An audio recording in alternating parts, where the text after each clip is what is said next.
buenos días.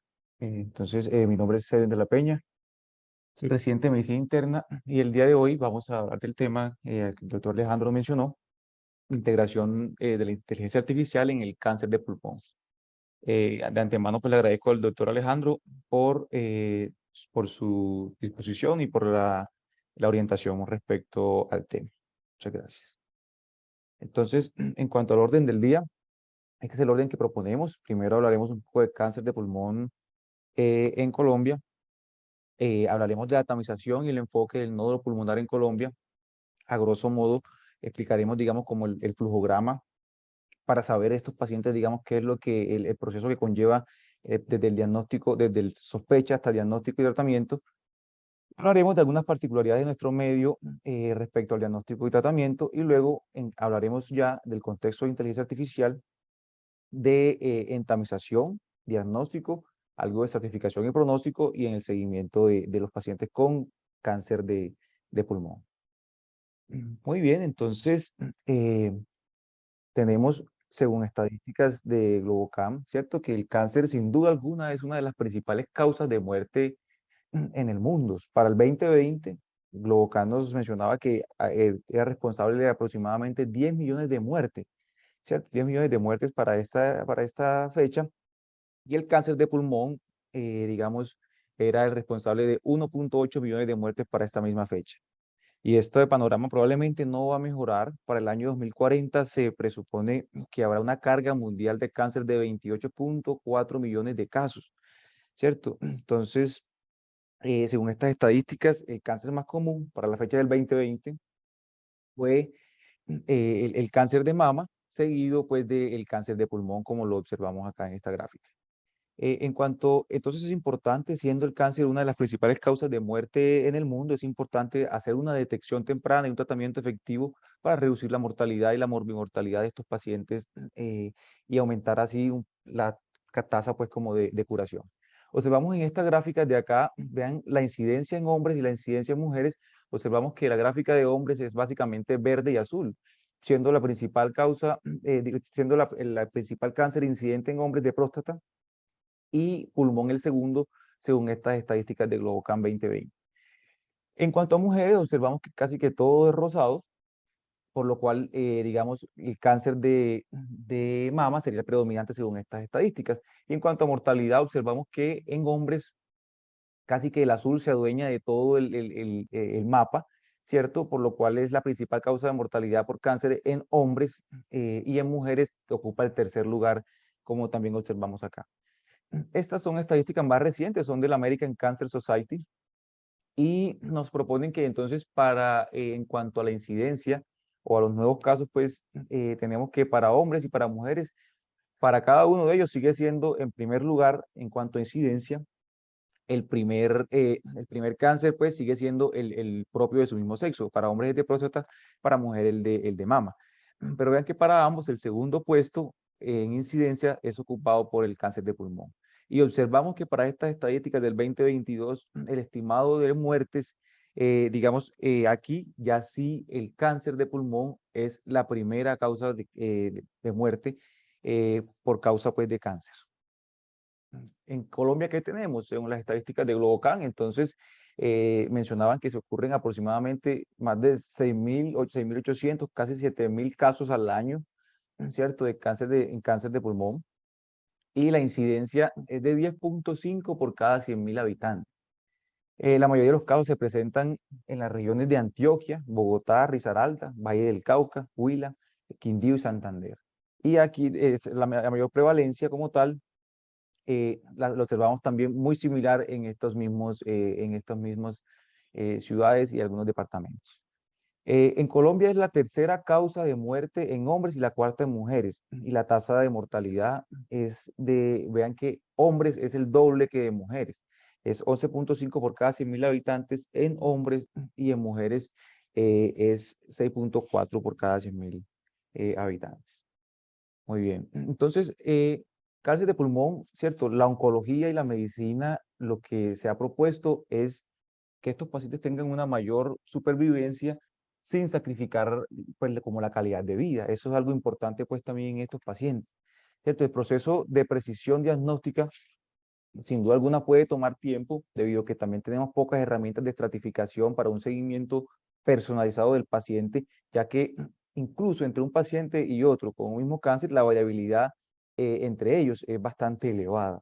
Y también teniendo en cuenta que existen necesidades psicosociales no cubiertas, que estos pacientes, si bien esto no es, digamos, escapa un poco a la parte clínica, es también transversal en el proceso e influye mucho en el proceso de diagnóstico y tratamiento. Este es como el, digamos, el flujograma grande. Inicialmente tenemos un paciente que hacemos la evaluación inicial por sospecha o factores de riesgo. Pues el paciente le hacemos la historia clínica, el examen físico, las radiografías, el examen, pues las imágenes. Estos pacientes posteriormente pasarán a la fase de diagnóstico y tratamiento y un estadiaje donde se mirará, ¿cierto? Si el paciente tiene un compromiso, digamos, fuera del pulmón y o si ya también se hace también una confirmación histológica idealmente para luego hacer un tratamiento final. Este es como a grandes rasgos como el flujo, el flujograma pues del tratamiento, pues del proceso diagnóstico y de tratamiento del paciente con cáncer. Esta es literal, ¿cierto? Tomada de las RIAs, de la ruta de atención integral para cáncer de pulmón del MinSalud, donde ellos mencionan que si tenemos un paciente que tiene entre 55 y 75 años de edad, con o sin síntomas y con factores de riesgo, es decir, que sean fumadores con índice de paquetes de años de 30 o más, estos pacientes deben eh, ir pues a realizarse tomografías de tórax de baja dosis. Estos mencionan aquí en el algoritmo que estas tomografías de tórax deben ser leídas en menos de 5 días, ya sea pues por un medio físico o medio de un sistema de información, pero estas deben ser leídas idealmente en menos de 5 días. Dependiendo de estos resultados, si es un resultado negativo, entonces ya se realiza TAC de tórax de baja dosis al paciente hasta el tercer año en personas que son de alto riesgo. Si esto es positivo, tenemos entonces que el paciente debe ser remitido para ser valorado por el especialista. El especialista probablemente solicitará un TAC contrastado de tórax con extensión abdomen superior, que es lo que recomienda las RIAs del MinSalud. Y luego el paciente con el resultado, pues entonces consultará de acuerdo con estos resultados de la tomografía. Básicamente se dividirá entonces en los que son menores de 8 milímetros, que esto se ve, digamos, se decantarán en seguimiento y los otros se harán manejo según hallazgos, según propone la guía. Entonces los pacientes que requieran un diagnóstico histopatológico deberán pues entonces, se menciona aquí que el reporte de patología debe estar en un tiempo no mayor a 2 semanas y que una vez se haya el reporte de patología, si el paciente efectivamente tiene cáncer, entonces se debe activar un sistema pues, como de notificación y esto incluso, digamos, estos pacientes deben ir a una junta multidisciplinaria. Ya cuando el paciente entonces ya es confirmado que tiene pues el cáncer de pulmón en este caso, ya lo siguiente es mirar si tiene metástasis o si es resecable y dependiendo de esto, digamos, proponer otras estrategias como ya sea cuidados paliativos o también, digamos, un tratamiento quirúrgico y oncológico, pues oncodirigido y rehabilitación pulmonar. Entonces, hasta ahí vimos, digamos, como las RIAs, lo que nos proponen del flujograma del paciente en Colombia en cuanto a la detección, eso es tamización, ¿cierto? Pacientes que no tienen pues como inicialmente, que no tenían el síntoma como tal. El paciente ya que se le encuentra o que tiene un nódulo pulmonar, recordar un poco aquí el enfoque, digamos, de también el flujograma, y es que los dividimos entonces en pacientes que tienen un nódulo pulmonar solitario que es menor de 8 milímetros. Esto dependerá entonces de los factores de riesgo. Si tienen unos factores de riesgo, se hará seguimiento con cierta cercanía o no se hará seguimiento. Si el paciente tiene un nódulo subsólido, ya hay que mirar las características de este nódulo y dependiendo de esto, el paciente no irá a seguimiento o se hará seguimiento también con tomografía, dependiendo de las características. Ya en el nódulo pulmonar mayor de 8 milímetros hay que clasificar entonces la probabilidad de malignidad. Si la probabilidad es baja, pues eso va a observación, pero si es intermedia o alta, hay guías que proponen que uno en esos pacientes, si tiene disponibilidad del PET, uno debería hacerle un PET y ya luego, digamos, actuar de acorde a los hallazgos que, como observamos pues también acá en la gráfica.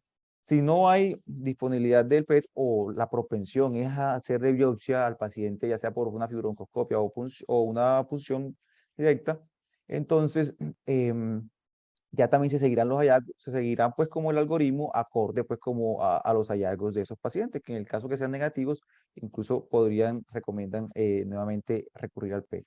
Esto es como, entonces ya vimos ahí como el flujograma general y a grosso modo de los pacientes en tamización, el paciente con un enfoque como del nódulo.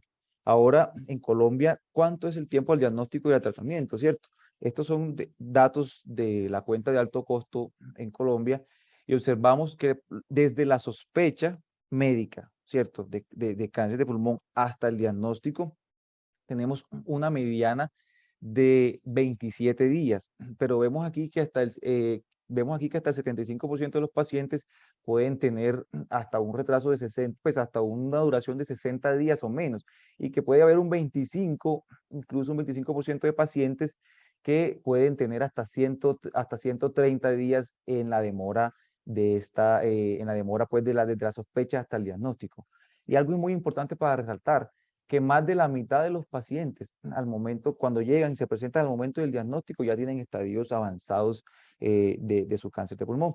Entonces, esto es muy importante y ahora si a esto le sumamos que ya luego hicimos la sospecha, nos demoramos un poco hasta llegar al diagnóstico, ahora vamos a hacer la parte de diagnóstico, vamos hasta el tratamiento. Vean, observamos aquí que la mediana es de 35 días.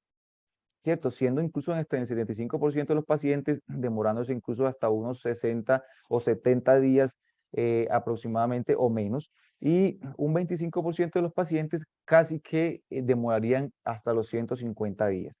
Entonces, si sumamos estas dos, vemos que los pacientes generalmente pueden tener, hay pacientes que pueden tener hasta una demora desde la sospecha hasta la instauración del tratamiento, si es que el paciente no llegó pues con estadio avanzado, ¿cierto? Pueden tener entonces una demora de más de 240, 250 días. Entonces, esto es sin duda una de las cosas que más impacta también en el manejo de nuestros pacientes con cáncer o sospecha de cáncer de pulmón. Y aquí, esta gráfica también, esta tabla, nos ejemplifica para Colombia cómo es la relación entre el número de especialistas versus la incidencia de los diagnósticos de cáncer de pulmón. Tenemos aquí entonces, pero señalemos estos principales, neumólogo, digamos el neumólogo intervencionista o el hematólogo, el hematoncólogo o el oncólogo clínico. Tenemos digamos, vean aquí, observamos aquí está la relación de un neumólogo por cada 22 casos nuevos de cáncer. Hay un neumólogo intervencionista por cada 325 casos de cáncer, y si hablamos de los oncólogos o del hematoncólogo, hay uno por cada 560, por lo cual se nos suma algo más a lo que ya previamente les había comentado del tiempo en sí mismo que el sistema, digamos que los pacientes demoran en el proceso durante el sistema y la atención. Ahora también le sumamos también esta parte de que no tenemos suficientes, digamos, especialistas para atender toda la demanda después de los pacientes. Es así entonces como tenemos la era de la inteligencia artificial. Entonces, aquí un poco para contextualizar, ¿cierto? ¿Qué es la inteligencia artificial? La inteligencia artificial no son más que programas o máquinas con habilidad de simular el aprendizaje y razonar como los humanos, podría decirse de esta manera. Y el machine learning digamos, está dentro de la inteligencia artificial, que el machine learning son algoritmos con la habilidad de aprender sin que necesariamente la máquina sea programada, ¿cierto? Y el deep learning, que es un subnúcleo del machine learning, en los que también consta pues de algoritmos o de redes neuronales que se adaptan y aprenden de una gran cantidad de datos. Entonces tenemos aquí que en cuanto al deep learning o el aprendizaje profundo, este sirve mejor en datos no estructurados. En este caso, los datos no estructurados como las imágenes se catalogan como datos no estructurados. Los algoritmos viejos que se tenían, estos algoritmos cuando llegaba a cierto punto de datos, ya no había mejoría en el rendimiento, y a medida que le aumentaban más datos, el rendimiento ya iba a ser, digamos, y no iba a aumentar.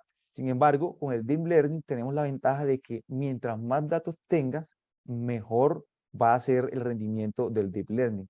Entonces, por eso es una, pues, digamos, como un método innovador de la inteligencia artificial. Es importante esta gráfica para mencionar que existen tres tipos de aprendizaje de máquina, ¿cierto? Un tipo de aprendizaje que es el supervisado, y esto es supervisado es que la máquina aprende con el ejemplo. ¿A qué me refiero con esto? Usted le dice a una máquina, usted le dice, vea, eso es A, eso es B, esto es A, esto es B. Primero la expone a unos ejemplos a la máquina, le dice, esto es cáncer de pulmón, eso no es cáncer de pulmón. Ya la máquina luego, cuando se expone a otros casos nuevos, la máquina mirará la imagen y basado en lo aprendido previamente dirá, esto es o no es cáncer de pulmón. Eso es aprendizaje supervisado. El no supervisado, estudia digamos, usted le da los datos a la máquina y no le da como tal no le enseña a la máquina como tal a reconocer qué es y qué no es, sino que le da los datos y la máquina misma va identificando patrones. Identifica patrones y luego los acumula como en unos subconjuntos. Entonces aquí es la máquina misma la que hace como digamos, como el proceso de identificación de patrones. Y el refuerzo es basado en metas. Esto es básicamente que yo le pongo una meta a la máquina y la máquina va haciendo iteraciones, intentos por diferentes caminos hasta llegar a la meta por el mejor camino posible. Entonces, este es el basado en refuerzos. Tener en cuenta estos tres entonces, que son como digamos, los tipos de aprendizaje en máquina que lo vamos a mirar. Entonces, cuando tenemos cómo funciona el Machine Learning, cómo es el modelo, ¿cierto? El modelo de Machine Learning funciona de esta manera. Tenemos un subconjunto de datos de entrenamiento, otros de afinación y otros de validación.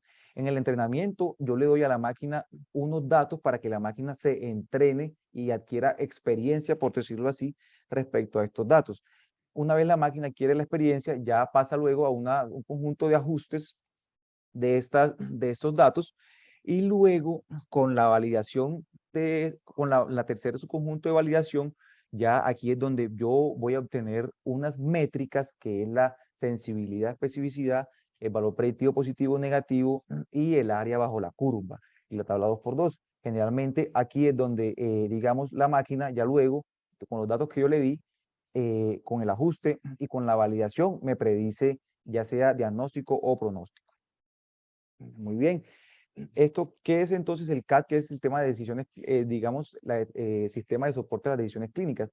Aquí es importante mencionar que esto funciona como un software de reconocimiento de patrones que identifican características sospechosas. Entonces el radiólogo revisa la imagen, luego activa el software del CAD y vuelve luego a evaluar las áreas de preocupación que marcó el CAD. Y entonces, antes de emitir el informe final, el radiólogo se fija en cuáles fueron las marcas las alertas que marcó el CAD y mira si efectivamente sí son o no alertas como tal, pues de sospecha. Entonces, básicamente como el modelo, le dan unas imágenes al método, a la máquina, y la máquina detecta, hace una segmentación de pulmón, detecta el nódulo, segmenta el nódulo y lo caracteriza, y luego te da un pronóstico o un diagnóstico.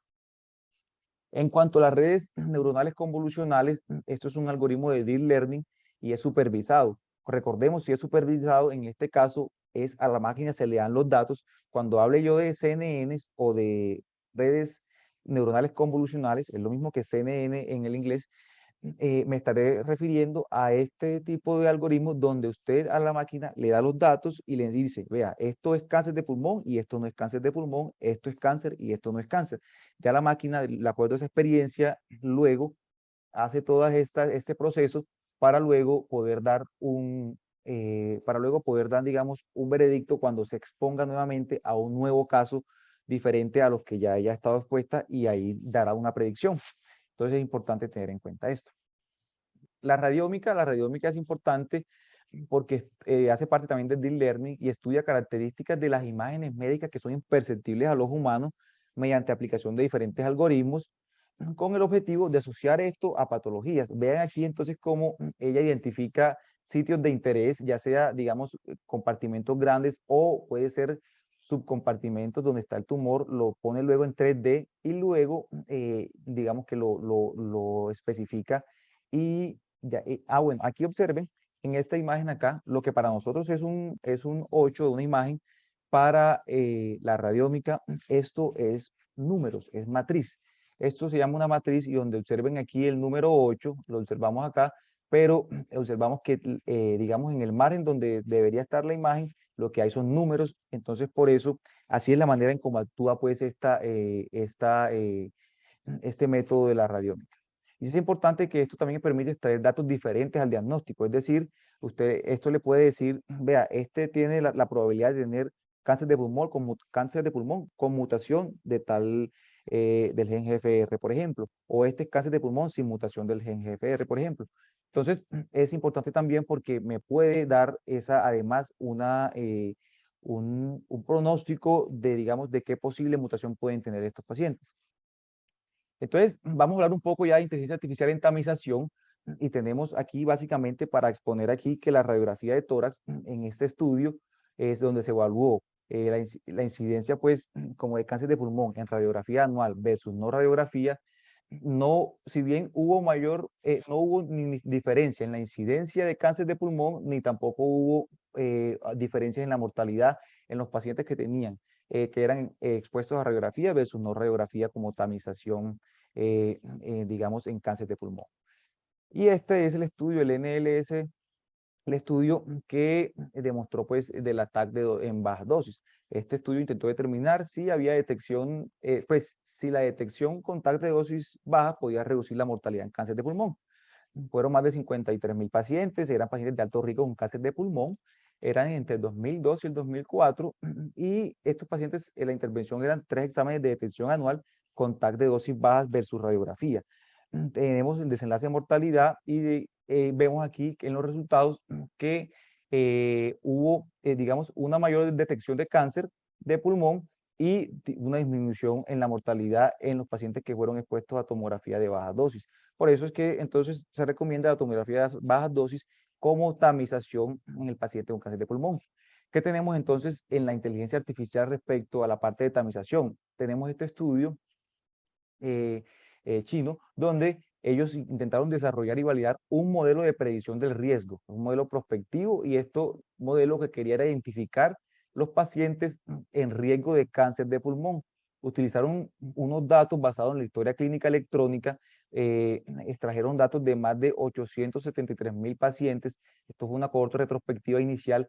Esta cohorte retrospectiva, ellos la usaron entonces como digamos, para el entrenamiento inicialmente. Y esto también lo pasaron por un método de XGBoost. Este método de XGBoost es básicamente que toma los datos y empieza a generar diversos caminos para llegar, digamos, por ejemplo, para llegar a cáncer de pulmón. Entonces, verifica qué camino es más predictivo, como lo vemos aquí, estas ramificaciones, es el XGBoost tomando diferentes caminos para intentar buscar qué camino es más predictivo para llegar, por ejemplo, a cáncer de pulmón.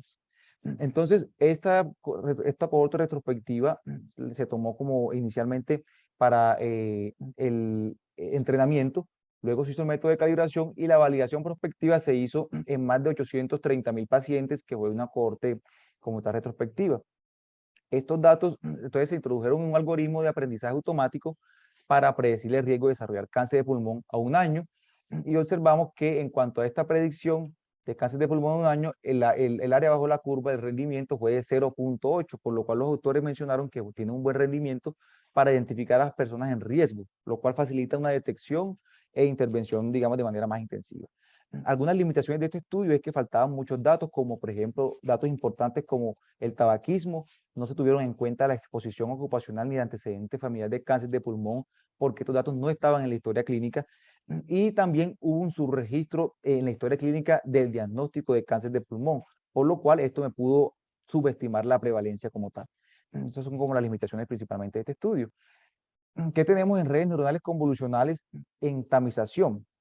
Tenemos entonces este estudio que propuso un algoritmo de Deep Learning que usaba volúmenes de tomografías actuales y anteriores de un paciente para predecir el riesgo de cáncer de pulmón, ¿cierto? Entonces, esto fue inicialmente, la validación se hizo en más de 6.700 pacientes de los casos pues del NLS del estudio, y se hizo una validación también clínica independiente.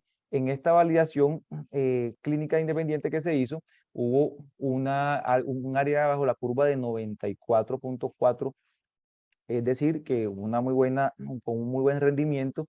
Y estas predicciones de este modelo se compararon digamos, con la de 6 radiólogos. Entonces, cuando no había una tomografía previa, el modelo superó a todos los radiólogos en cuanto a qué, a que tuvo una reducción absoluta del 11% en falsos positivos y del 5% en falsos negativos. Y la tomografía, cuando los pacientes llegaban y ya tenían tomografía previa, el rendimiento del método era igual, digamos, o comparable con el de los radiólogos. Entre las limitaciones de este estudio es que la validación pues la realizó con los datos del estudio de NLST, que pues entonces una validación fue retrospectiva, comparó con un pequeño grupo de radiólogos también y se usaron solamente 2 conjuntos de datos, por lo cual, digamos, puede que tenga problemas en la validación externa al usar, digamos, solamente 2 conjuntos de datos, como los mencionamos acá previamente. Este es un RCT, es el único RCT, digamos, que hasta el momento conozco, también y el doctor Alejandro me lo facilitó también, que ha salido en inteligencia pues, artificial en el cáncer de pulmón.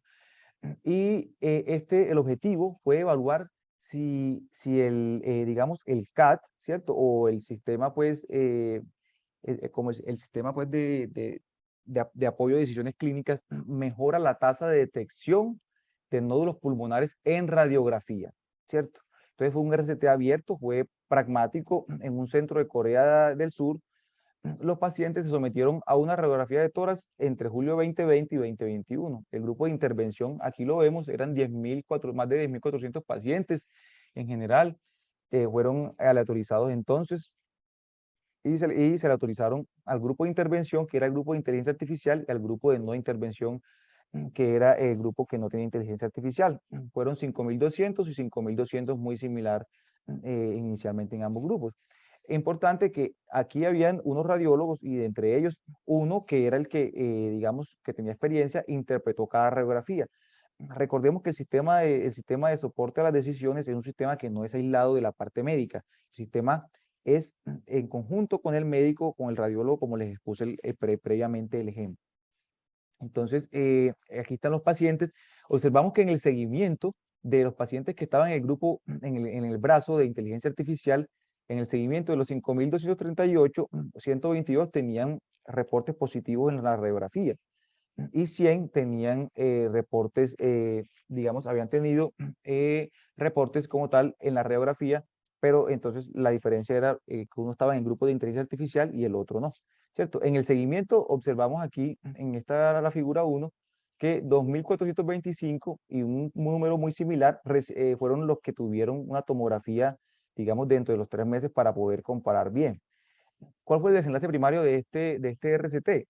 Fue la tasa de detección de nódulos procesables, que configuraron ellos como nódulos procesables, como nódulos sólidos mayores de 8 milímetros o subsólidos con una porción sólida de más de 6 milímetros.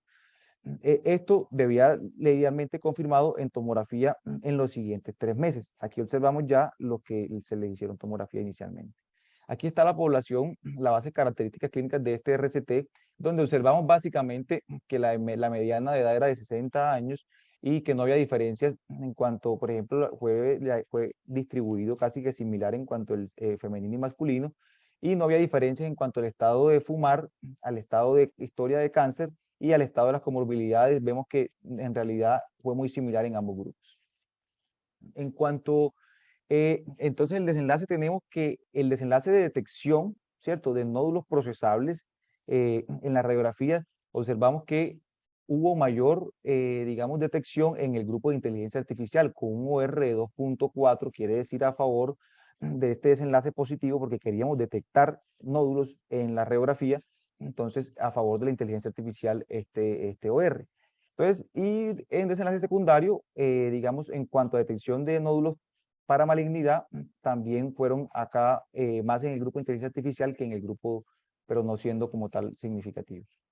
El software, este software, entonces, ellos, los autores del estudio, mencionan que este software basado en inteligencia artificial mejoró la detección de nódulos pulmonares procesables en las radiografías de tórax. Entonces, algunas limitaciones de este estudio es que no todos los pacientes recibieron la tomografía, fue un solo centro y no se cumplió con el tamaño de muestra, esto lo declararon los autores, y quizás la limitación más importante de este RCT, y es que el cribado fue con radiografía, cuando acabo de mostrar previamente que la radiografía no tiene beneficio en los ensayos clínicos por el momento en tamización, por lo cual pues queda el interrogante de por qué se utilizó esta radiografía en este ensayo clínico, y si esto sí sería válido entonces los resultados de este estudio. En cuanto a diagnóstico, ¿qué tenemos entonces en cuanto a inteligencia artificial en el diagnóstico de cáncer de pulmón? Este estudio intentó evaluar si la predicción de malignidad de los nódulos podría mejorarse con redes neuronales convolucionales. Esto es el CNN que les comentaba.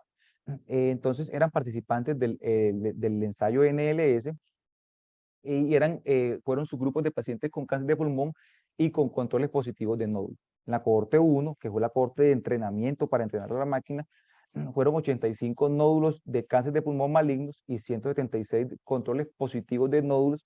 En la cohorte 2 fueron 85 nódulos de cáncer de pulmón malignos y 152 controles positivos. Aquí observamos que en la precisión tuvo una precisión del 89% para predicción de malignidad y un área bajo la curva, un buen rendimiento, un muy buen rendimiento para detección, entonces, para la predicción de malignidad en los nódulos.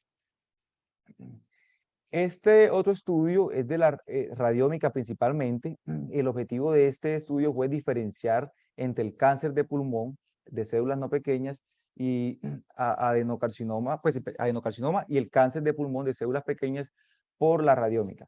Este estudio fue un estudio retrospectivo, fue 69 pacientes, eran 35 con cáncer de pulmón de células pequeñas y 34 con células no pequeñas, y las características radiómicas se extrajeron de estadísticas basadas en histogramas y análisis de textura de imágenes de tumores.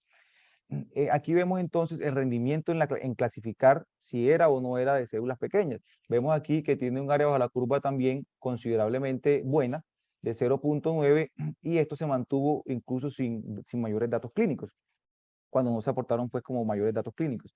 Estos resultados, según los autores, entonces respaldan el uso de la radiómica como un enfoque no invasivo para el diagnóstico y tratamiento temprano del cáncer de pulmón.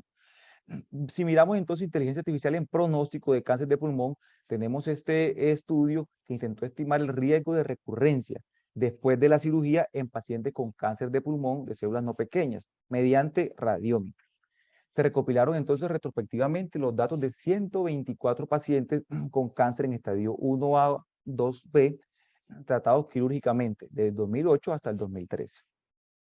Entonces, el resultado, digamos, del paciente se definió como recurrencia local, ya sea metástasis a distancia o recurrencia total, que la recurrencia total era la suma de metástasis a distancia y recurrencia local.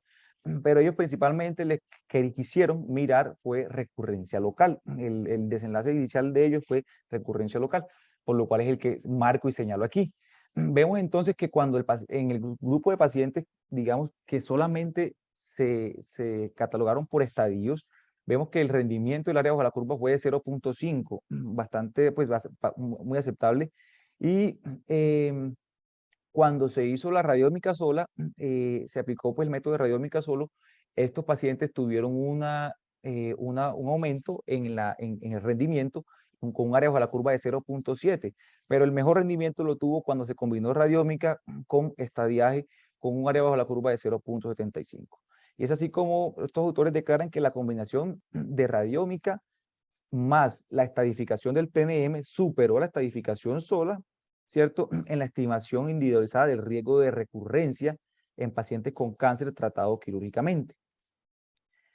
Este otro estudio evaluó las redes de aprendizaje profunda, es decir, deep learning, para predecir mediante tomografías el riesgo de mortalidad en cáncer de pulmón de células no pequeñas localmente avanzado. Entonces aquí lo que queremos evaluar es el riesgo de mortalidad.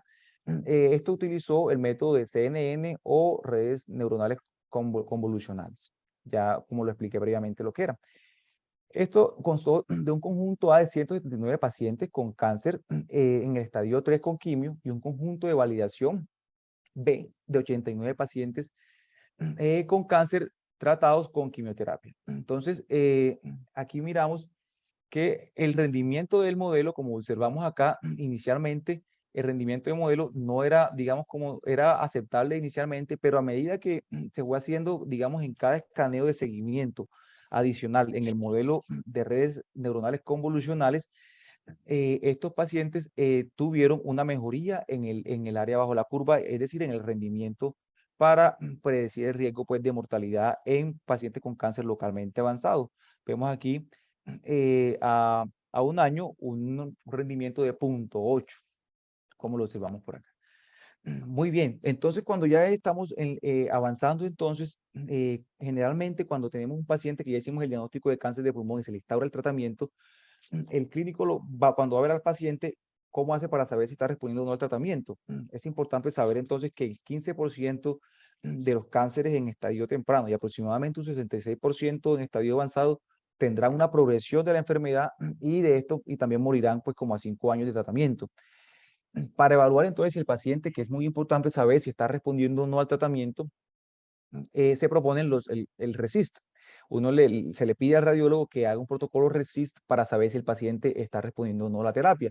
El RECIST básicamente clasifica respuesta completa, respuesta parcial y progresión de la enfermedad. Entonces, sin embargo, este RECIST son criterios que no son tan, en algunos casos no son tan útiles porque no se correlacionan bien con la respuesta. Tenemos este caso de un paciente donde lo marcaron inicialmente en la tomografía inicial del nódulo en estudio, lo sometieron a tratamiento y aquí en la B se muestra una gran área, pues una gran área respecto a la previa que digamos como de consolidación. Aquí observamos la gran área de consolidación que tiene. El paciente aquí cumplía criterios de RECIST para decir que el paciente, digamos, tenía progresión de la enfermedad. Sin embargo, este paciente se observó y posteriormente se logró saber finalmente era que este paciente tenía era una progresión de la fibrosis, es decir, tenía una fibrosis secundaria al tratamiento, pero no era una progresión de la enfermedad como tal. Entonces vean cómo evolucionó. Y aquí, por ejemplo, el RECIST a veces no es tan bueno en cuanto el paciente presenta eventos adversos secundarios a la radiación. Entonces, la radiación tiene muchos eventos adversos, entre estos puede hacer confundir con progresión de la enfermedad. Entonces tenemos este estudio que fue para evaluar el RILI, que el RILI son la lesión pulmonar inducida por radiación, ¿cierto? El objetivo de este estudio fue evaluar la capacidad del médico para detectar recurrencia local oportuna comparada con la radiómica. Se usaron 182 tomografías posterior al tratamiento de 45 pacientes con radioterapia ablativa estereotáctica. Eran 15 pacientes con recurrencia local y 30 sin recurrencia. Estas tomografías se evaluaron por 3 oncorradiólogos y 3 radiólogos torácicos que desconocían los resultados clínicos. El rendimiento del grupo médico fue una sensibilidad del 83%, una especificidad del 75%, con un índice de concordancia pues bastante, deja mucho que desear, y con una mediana de tiempo hasta la detección de la recurrencia de 15 meses. Entonces, aquí observamos y la radiómica, en cuanto a esto, tuvo una buena discriminación con un área bajo la curva de 0.85. Observamos acá comparando, entonces los radiólogos tuvieron un porcentaje de error de 35% versus la radiómica que fue del 23%. Los falsos positivos en los radiólogos fueron del 1%, mientras que en la radiómica fue del 24%. Y observemos que los falsos negativos en el grupo de radiólogos fue del 99%, versus que los falsos negativos en la radiómica fue del 23%. Entre las limitaciones de este estudio tenemos que fueron pocos pacientes, no es un estudio validado como tal en la población pues, que se realizó, y se utilizaron únicamente imágenes y no información clínica. Entonces, para ir concluyendo, aquí estas son las fases importantes las fases de un sistema de soporte a las decisiones clínicas. Aquí tenemos lo que ya conocemos y a lo que estamos acostumbrados. En los ensayos clínicos tenemos inicialmente la fase preclínica, el ensayo clínico fase 1, fase 2, ¿cierto? Y ya luego digamos, fase 3 y ya luego digamos, el post-marketing o la fase 4. En inteligencia artificial tenemos entonces que esta fase preclínica se correlaciona con evaluación en sílico, ¿cierto? Y aquí, digamos, en esta área de acá, estarían principalmente los estudios como observacionales. Aquí, digamos, como haciendo la relación, que se consideraría entonces validación offline y Ya los ensayos clínicos en inteligencia artificial, ya entonces dependiendo si el ensayo es de seguridad y utilidad o de seguridad y efectividad, estarían como en estos y hasta el momento, y lo otro ya sería pues la vigilancia posterior, que es ya por el post-marketing. La mayoría, esto para resaltar que la mayoría de los estudios y lo que expuse previamente, lo que les he expuesto hasta el momento, la mayoría de los estudios pertenecen, digamos, estarían como en esta fase, ¿cierto? In silico o en validación offline. De pronto el que les mostré el RCT de las radiografías puede estar acá ubicado pues acá. Entonces, mensajes claves, entonces la inteligencia artificial sin duda figura como prometedora para el impacto positivo en el abordaje del paciente con cáncer de pulmón, y la investigación en cáncer de pulmón obliga ¿cierto? A que demos sentido a esos grandes volúmenes de datos. Cada vez los pacientes tienen marcadores, genómica, tenemos un montón, digamos, de datos que cada vez son más alrededor del paciente con cáncer de pulmón, y estos datos, pues, que serían imposibles para el clínico hacerlo con los medios convencionales, la inteligencia artificial nos ofrece, digamos, darle una optimización y un uso adecuado de estos datos para brindar un abordaje de medicina de precisión a estos pacientes. Es importante también mencionar que hasta el momento, pues, los estudios que les mostré en la mayoría, casi que en su totalidad, excepto por el RCT, tienen una validación externa y una implementación clínica limitada, ¿cierto? Pero lo que observamos, pues lo positivo de esto fue que estos tenían, digamos, unas métricas de discriminación sobresaliente, y esto, pues, lo único que, pues, lo que me puede, digamos, dar, es dar pautas de que esto me da pautas para un marco a futuros investigaciones, digamos, con que se hagan estudios con mayor calidad de la evidencia. Y aquí unas preguntas, digamos, también como para reflexionar luego de la revisión del tema, y también para que en lo posible nos orienten los expertos también invitados en el tema, y es, ¿podría esta nueva evidencia que está emergiendo, ¿cierto?, cambiar las guías a la luz del desarrollo de la inteligencia artificial, ¿cierto? Cambiar las guías en cáncer de pulmón. ¿Y qué tan en Colombia podría pues desarrollarse una medicina de precisión de inteligencia artificial y cáncer de pulmón? ¿Sería esto más bien TNT, película, o podría esto desarrollarse en Colombia, ¿cierto? ¿Y en qué punto, como lo vimos, ¿cierto? El paciente inicialmente tiene una tamización, luego hace el diagnóstico, luego la parte de tratamiento y el pronóstico. ¿En qué punto de estos flujogramas puede impactar mejor la inteligencia artificial? Digamos, sería también como una de las buenas dudas. ¿Y cómo se pueden equilibrar esto más respecto a la parte ética? ¿Cómo se pueden equilibrar los riesgos y los beneficios de implementar la inteligencia artificial en la clínica? Es decir, los pacientes deben dar su consentimiento para que utilicen herramientas de inteligencia artificial para guiar su atención, ¿cierto? Estas son cosas que hay que ir pensando, obviamente, porque cada vez es un tema que cada vez tiene mayor fuerza y cada vez tiene una pues, mejor evidencia también al respecto en los diferentes campos, y más en el cáncer de pulmón. Listo, muchísimas gracias. Eso era lo que tenía para mencionar. Y doy paso a la discusión también de los expertos que nos puedan también orientar en la discusión y el tema. Hola, Edwin, ¿me escuchas? Sí, señor. Sí, Aquí sí me señor. escuchas mejor, que ahorita tenía problemas Sí, con el señor. sonido. Sí, señor. Ya lo escuchamos Listo, mejor. Edwin, felicitaciones, excelente presentación. Se nota que hiciste una revisión extensa de la literatura. También abordaste pues como los diferentes puntos que teníamos como objetivo en la presentación, desde la tamización hasta algunos puntos de tratamiento y pronóstico.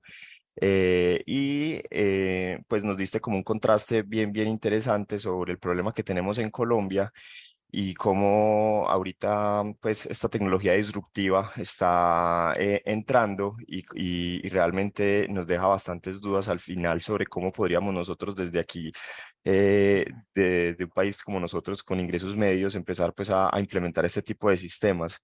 Pues lo Sí, primero señor. es que, pues uno de los comentarios que tengo es que pues el término inteligencia artificial, aprendizaje de máquinas, aprendizaje profundo, son términos pues que se han venido acuñando, como bien lo dijiste pues en las definiciones, Realmente pues es muy diferente como aprendemos los humanos a como, entre comillas, aprenden las máquinas, porque para aprender se necesita una intención en el fondo, pero digamos que son métodos estadísticos avanzados en los que usamos pues la metáfora del aprendizaje para poder entender cómo funcionan y poder seguir pues investigando como en en este tipo de temas. Igual pues como William Harvey en su momento nos habló sobre el corazón como máquina de presiones y en ese momento la metáfora era la máquina de vapor, pues eso es Sí. una metáfora. Entonces, es una metáfora bien bonita porque estamos de verdad descifrando pues como la forma en que nosotros podríamos llegar a pensar. Eso es como lo que intentamos pues como hacer. Entonces, específicamente en cáncer de pulmón es importante, si quieres te puedes volver a la diapositiva de las guías de Nature sobre los sistemas de Ah, soporte a las bueno. decisiones clínicas para poder mirar la parte de la maduración, importante para los residentes, para los estudiantes y para todos, y es que todas estas herramientas, pues si bien tienen unos nombres muy despampanantes, nosotros siempre tenemos que estar muy pendientes de los estudios, de la calidad metodológica de los estudios, es importante que tengamos en cuenta cómo clasificar un estudio de estos para poder definir pues como qué tipo qué tan maduro está el estudio y en qué punto está para poder definir si se puede implementar o no en un flujograma Mm. clínico. Entonces, cuando usted se refería a la parte de en sílice, quiere decir, eso es un término pues que tiene que ver pues como con un tipo pues de componente con el cual están hechos los computadores. Lo que quiere decir eso es que son estudios observacionales de retrospectivos. Y en términos pues de epidemiología y de pronóstico, esos estudios observacionales retrospectivos son como la primera fase de la derivación de un modelo pronóstico, en donde cogemos datos de este momento para Sí. atrás y digamos que entrenamos la máquina y esa base de datos la dividimos, como bien lo explicaste, y hacemos pues las gráficas de área bajo la curva. Ya cuando empezamos a replicar pues como la forma en que los médicos pensamos el mundo real es más prospectivo, es decir, nosotros empezamos Ujú. a mirar los pacientes, creamos el score pronóstico y cogemos pacientes nuevos que todavía no han tenido el desenlace y los seguimos en el tiempo. Digamos que cuando los estamos siguiendo en el tiempo y lo estamos usando como una intervención, o sea, estamos controlando nuestras variables, estamos haciendo un ensayo clínico y eso tiene digamos que un peso metodológico mucho más grande. Entonces es lo que tenemos que Correcto. buscar, cuántos ensayos clínicos, y es muy probable que en el futuro, con todos estos estudios observacionales que tenemos, con esas áreas Ujú. bajo la curva tan impresionantes que nos mostraste por encima del 90, de punto 95, pues, o del 95, del punto 95 Mm. o del no punto 9, empecemos a ver en los ensayos clínicos sobre cómo estas intervenciones van a ser evaluadas en grupos controlados, y ahí es donde ya estos sistemas empiezan a tener digamos que una evidencia mucho más robusta para poder definir si los vamos a implementar o no en un flujograma clínico. Importante eso. Otro punto que me gustaría aclarar es sobre la radiómica. Digamos que estos sistemas de inteligencia artificial lo que hacen es convertir las imágenes o las bioseñales o los datos de la historia clínica en términos de números. Entonces ellos convierten todo en números y generan una serie de cálculos en donde esa serie de cálculos los guardan y cuando les llega una imagen nueva, ellos cogen todos esos cálculos que hicieron previamente y miran qué tanto se parecen y genera una probabilidad respecto a la imagen nueva o al nuevo problema que se le presenta. Esto es importante tenerlo en cuenta porque se ha visto que en esos cálculos que hace la máquina, como eso lleva a cada píxel a número, eh, pues resulta que lo que están probando es si desde el punto de vista de imágenes es capaz de identificar una mutación genética, por ejemplo, y ahí fue donde nos mostraste pues como la capacidad de discriminativa entre un cáncer de célula pequeña versus no pequeña solamente con la imagen radiológica. También existen Mm. estudios con imágenes de patología, ¿cierto? Y es Sí. importante tener en cuenta que pues hasta hoy tenemos el cáncer, el hepatocarcinoma es uno de los pocos cánceres donde podemos hacer el diagnóstico por una resonancia y sin llegar a patología empezar el tratamiento. Es muy probable que esto siga avanzando.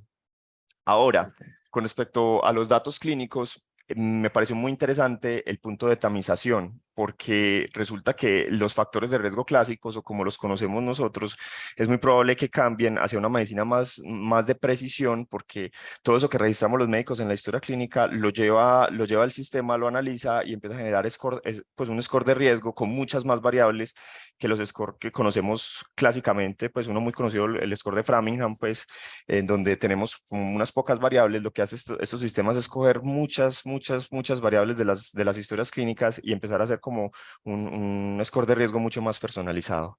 Entonces, si quieres puedes poner las preguntas. Yo creo que tenemos en el auditorio personas, pues, el doctor Pino, por ejemplo, no sé si de pronto nos quiere ayudar con la participación, con su opinión, ya que el doctor Pino es un oncólogo experto y especialista en inteligencia artificial, y nos gustaría pues como contar con su opinión. Perfecto.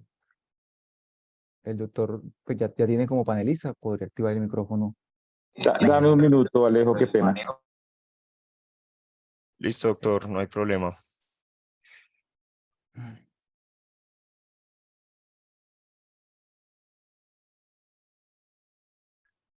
Bueno, mientras el doctor Pino nos acompaña. Ya, Alejo, ya, qué pena, es que Listo. estaba aquí en una Tranquilo, llamada. tranquilo, profesor. No, primero felicitar al doctor, hizo una revisión pues exhaustiva. Quizá, pues lo que pasa es que cáncer de pulmón es casi una superespecialidad de la oncología, es la enfermedad más compleja que tenemos hoy en cáncer. Realmente ahí están los dos grandes problemas que intenta resolver la inteligencia artificial, que son predecir mejor y clasificar, y por supuesto también automatizar. Ya él habló de los nichos, principalmente en tamizaje, en predicción de pronóstico, en predicción de respuesta a tratamientos, en fin. Tal vez hay algunas cositas ahí que habría que aclarar con respecto a las clasificaciones del machine learning, del deep learning, etcétera, pero pues digamos que eso no tiene mayor, es un tecnicismo.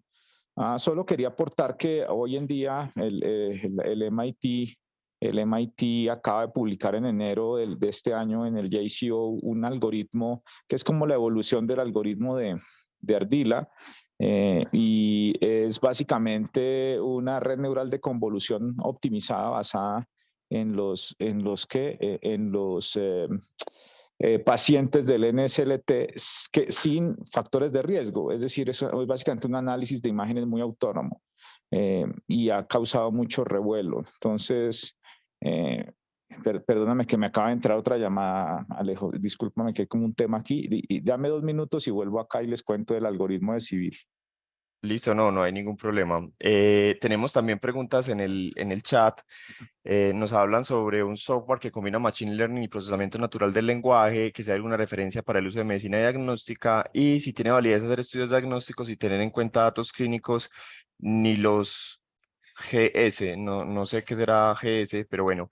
Esta pregunta no la hacen. Yo creo que, pues, a ver, primero, para el público, pues procesamiento natural del lenguaje es un área pues de la medicina, perdón, de la inteligencia artificial, en donde lo que hacemos es coger los datos no estructurados. A datos no estructurados me refiero a lo que escribimos los médicos como texto libre, en donde empezamos a poner en análisis: considero que este paciente tiene un cáncer, tal. Entonces, como esos datos no se podían hasta hace poco analizar por un algoritmo, lo que hace el sistema es coger esos datos, igual que una imagen, por ejemplo, convertir todas esas letras con diferentes pues técnicas en números, y volver esos números ya el insumo para que un algoritmo lo pueda procesar. Entonces, las técnicas de procesamiento natural del lenguaje, digamos que la más famosa que hay hoy abierta es ChatGPT, pero digamos que existen desde hace rato, y existen otros algoritmos diferentes, y en medicina se han usado mucho en el análisis de historias clínicas. De hecho, uno de los estudios que presentó el doctor Edwin, el de tamización, utiliza historias clínicas y técnicas de procesamiento natural del lenguaje para Ujú. definir el riesgo que el paciente tenga un cáncer de pulmón en el futuro, para saber si requiere tamización. Entonces, ese tipo de abordaje digamos que es muy interesante porque inclusive sin tener uno de los factores de riesgo más importantes que es el tabaquismo, tenía un gran área bajo la curva por encima de 0.9 para predecir qué pacientes iban a desarrollar cáncer en el futuro. Entonces, con respecto a la pregunta, validez hacer de estudios diagnósticos sin tener en cuenta los datos clínicos. Digamos que los datos clínicos que se han hecho en algunos estudios son derivados de la historia clínica. Hay unos estudios en inteligencia artificial en donde combinan como lo que predice la inteligencia artificial sumado al flujograma normal de diagnóstico de alguna patología. Entonces, así pueden medir el algoritmo solo versus un humano asistido por el algoritmo. Entonces, ahí se ha visto que es mucho mejor el humano asistido por el algoritmo que el algoritmo solo. El otro tema, y que es muy ético, y va relacionado con que cuando un sistema de estos nos da una predicción muy positiva, eso significa que es muy probable que este paciente, si eso lo vio un médico, pueda llevar el paciente a un proceso de una biopsia, y eso es un proceso invasivo. Entonces, es muy importante tener en cuenta que primero tenemos que mirar la calidez metodológica de los estudios, porque la idea es no hacer daño al paciente y que la decisión siempre va a estar en la parte clínica, y ahí es donde vienen los sistemas de soporte a las decisiones clínicas. Finalmente, la decisión es del médico, ¿cierto? Y nosotros como médicos tenemos que tener muy claro si esa herramienta que vamos a usar, si vale la pena usarla para poder tomar decisiones. Hoy en día es muy importante, yo creo que más que nunca, en el abordaje diagnóstico de estos pacientes, tener una muy buena comunicación con el radiólogo y con el patólogo con el cual estamos abordando el caso, porque si bien tenemos pues muchas de estas herramientas, es muy importante que la decisión final del diagnóstico quede sobre nosotros, porque como sabemos los datos clínicos suman mucho.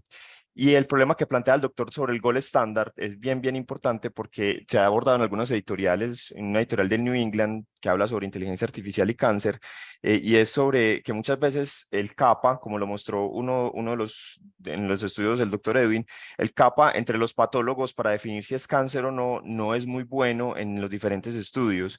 Ahora, con esto es lo que nosotros, o sea, el gold estándar que tenemos es la patología, con lo que estamos entrenando los sistemas de inteligencia artificial de forma supervisada, y entonces ahí es donde queda pues la duda si qué es la verdad en el fondo, ¿cierto? Si el paciente sí tiene o no tiene cáncer. Entonces, si nosotros mismos no nos hemos puesto de acuerdo, eso es otro tipo pues de sesgo que se puede generar. Ahora, hay que hablar de colonialismo de los datos. El colonialismo de datos es bien importante. ¿Qué es eso? Y es que ahorita los datos son el activo más importante para generar estos sistemas, y las grandes empresas de otros países están buscando los datos de nuestros países para poder generar estos sistemas de inteligencia artificial para después vendérnoslos. Y es importante que pues la representación de los estudios, en la representación de los pacientes en los estudios, pues para comparar el paciente que vamos a evaluar, es muy importante, y que nosotros mismos empecemos a generar pues un sistema de inteligencia artificial con nuestros propios datos y con nuestros propios pacientes. Entonces, tenemos aquí otra pregunta que es: en Medellín hace aproximadamente 6 meses está corriendo un piloto en una IPS oncológica con un aplicativo de soporte a la decisión clínica a los tumor board de cáncer de pulmón, y es el segundo que corre en la TAM. Por parte de Brasil, el aplicativo se llama NiFi. Sí, muy interesante lo que nos comenta pues Andrés. Importante lo que estábamos diciendo.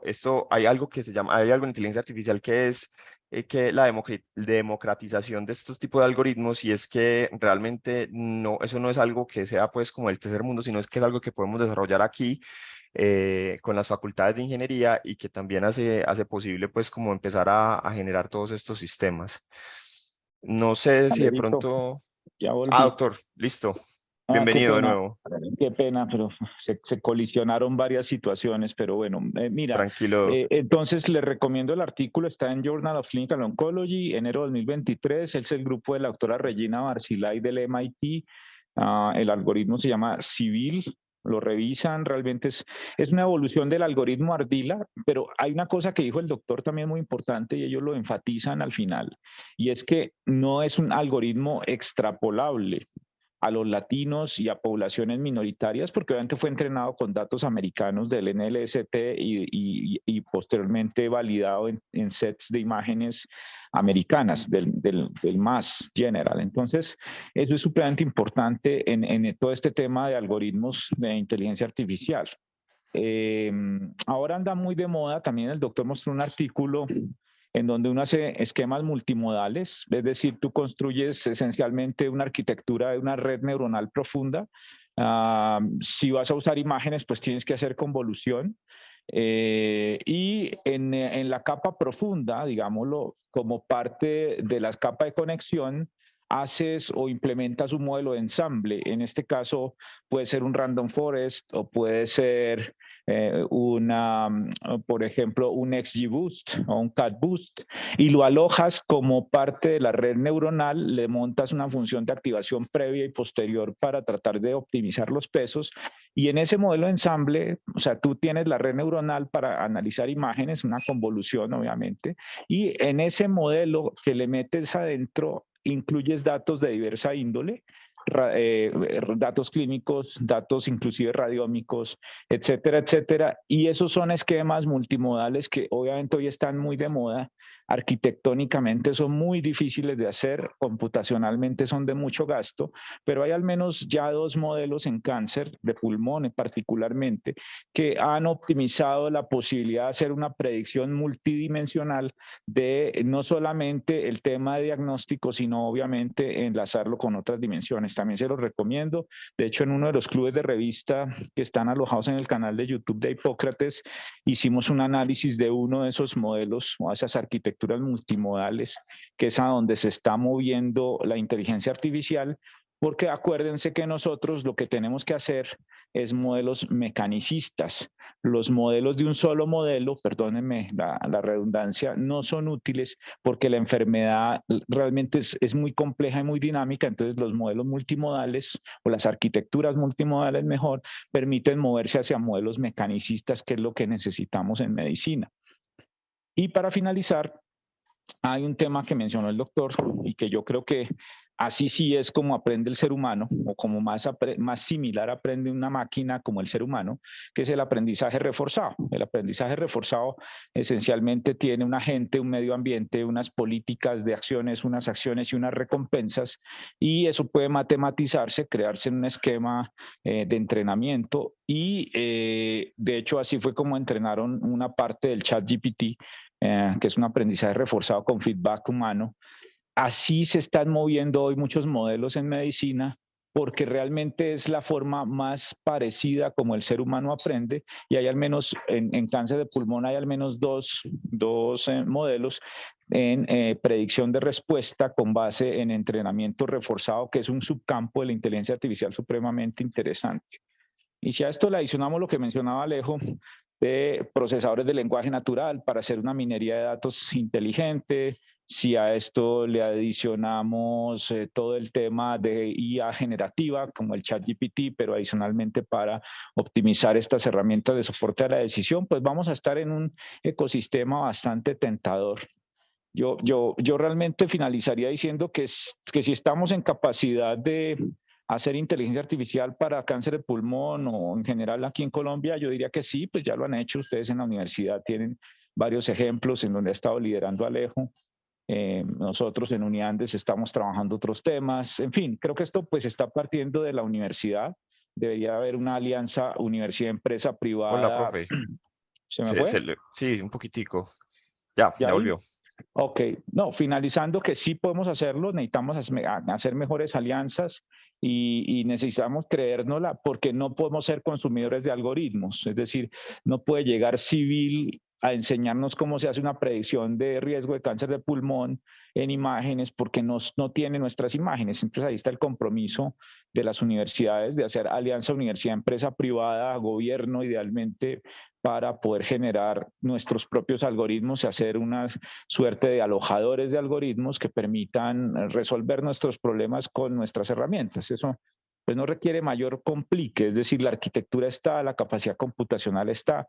¿Qué necesitamos? Pues buenos datos, y necesitamos capacidad humana entrenada. Entonces realmente es es tentador, pero es retador, pero absolutamente tentador. Entonces yo creo que hay que pegársele a líderes como Alejo, como muchos de los que están en Hipócrates, como muchos de los que están en otras universidades. Y esto tiene, finalizando, que partir desde nosotros que conocemos el dominio, desde los médicos, desde los que tenemos la medicina profunda, desde los que sabemos qué significa un tamizaje, qué significa una huella molecular, etcétera. Porque si bien los informáticos y los ingenieros son supremamente críticos para esto, no puede partir un desarrollo sin el componente de dominio. Eso es lo más importante. Gracias, Alejo, por el espacio y pues discúlpenme las interrupciones. No, profe, Muchas gracias. muy valiosa el aporte, muy inspirador. Ojalá pues este es el papel de estas actividades, porque tenemos muchos estudiantes conectados que se animen a hacer pues como los enfoques con los compañeros de ingeniería. Hay una pregunta, ya el doctor Atencia le va a responder las dos preguntitas de forma rápida porque estamos ya sobre el tiempo, que si hay ingenieros dedicados a la inteligencia artificial, sí, en todas las universidades, en todas. Yo creo que las facultades de ingeniería hay que unirlas mucho más con las facultades de medicina, pues en todo el país. Yo creo que hay, como les dije, hay un tema de democratización de estos tipos de algoritmos y se puede hacer. Entonces, en la universidad local, la idea es que los médicos empiecen a liderar este tipo de estudios y usen pues a estos tipos de algoritmos. Con respecto a, tenemos dos preguntas del doctor Atencia relacionadas con datos estructurados versus no estructurados. Realmente los datos no estructurados son más ricos tienen más data points, tienen más datos. Entonces, como un sistema de estos funciona mejor con más datos. Digamos que los datos no estructurados no tienen ese paso que nosotros hacemos para estructurarlos, que implica a veces que se pierdan mucha información. Y entonces estos sistemas de inteligencia artificial funcionan mucho mejor con los datos no estructurados. Voy a poner un ejemplo que no tiene que ver con el tema en electrocardiografía. Cuando uno mete la bioseñal completa a un sistema de inteligencia artificial, se empieza a generar score de riesgos. Pues hay unos estudios donde demuestran que se puede incluso llegar a hacer digamos, un acercamiento diagnóstico de fibrilación auricular con un electrocardiograma en ritmo sinusal, porque como lo dijo el conferencista, el doctor Edwin, pues muchas veces estos sistemas son capaces de ver lo que el ojo humano no es capaz de ver. Y con respecto a los estudios en tamización, pues todavía apenas tenemos un ensayo clínico, pero es probable que en el futuro empecemos a ver muchos más ensayos clínicos. Los físicos también, claro que sí. Los físicos, todo lo que tiene que ver con las ciencias naturales, pueden estar pues en este punto. Tenemos una física, una PhD en física, la doctora Olga. Muchas gracias por asistir a estas charlas. Yo creo que vamos finalizando la charla. Gracias a todos los que se quedaron hasta el final en la discusión. Gracias a la universidad y a Hipócrates también, que es una fundación, una organización que une todos estos médicos. Y gracias sobre todo pues a la Universidad de Antioquia y a Edwin, que tuvo pues como la valentía de abordar este tema y lo hizo muy bien. Muchas gracias a todos, que estén muy bien. Muchas Hasta gracias luego. también, profe. Muchas gracias a ustedes también, Gracias, profe, y feliz muchas día. gracias a todos.